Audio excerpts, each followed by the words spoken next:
Ready as start. सभापति महोदय, मैंने जनसंघ के नेता द्वारा प्रस्तुत अविश्वास के प्रस्ताव का बहुत ध्यान से सुना। उनका भाषण सुनने के बाद मुझे ऐसा प्रतीत हुआ कि उन्होंने अविश्वास के प्रस्ताव की महत्ता की ओर, उसकी आवश्यकता को ठीक प्रकार से नहीं समझा। उन्होंने स्वयं इस बात को स्वीकार किया कि इस केंद्रीय सरकार की नीतियों के घोषित होने से पहले उन्होंने इस अविश्वास के प्रस्ताव की सूचना आपके कार्यालय को भेज दी थी। अविश्वास का प्रस्ताव किसी भी प्रकार के विरुद्ध इस बात को ध्यान में रखकर लाया जाता है कि उस सरकार की नीतियां असफल हो गई हैं।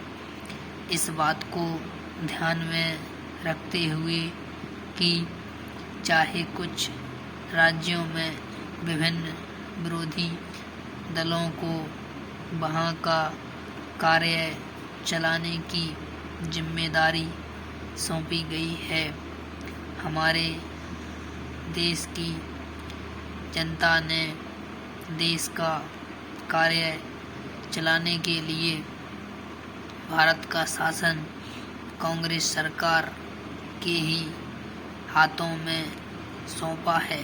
मेरा चेंज हमारे देश की जनता का विश्वास था कि कांग्रेस ही एक ऐसा दल है जिसके ऊपर विश्वास प्रकट किया जा सकता है और इसीलिए केंद्रीय सरकार को चलाने की जिम्मेदारी हमारे ऊपर आई है।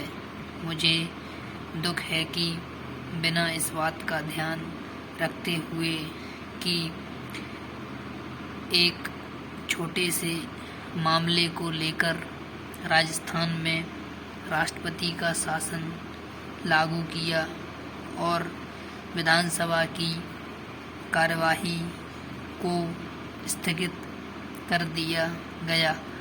अगर इसी प्रश्न के ऊपर इस शासन को विचार करना था तो अविश्वास के प्रस्ताव के अतिरिक्त भी हमारे नियमों के अंदर व्यवस्था है जिसके अनुसार हम इस सदन के अंदर इस प्रश्न पर विचार कर सकते थे, लेकिन जनसंघ के नेता ने इस बात को ध्यान में नहीं रखा। उनका आरोप है कि केंद्रीय सरकार राजस्थान के अंदर जिस प्रकार से हस्तक्षेप किया है वह अनुचित है और संविधान की अवहेलना की गई है। जनतांत्रिक भावनाओं का ध्यान नहीं रखा गया है।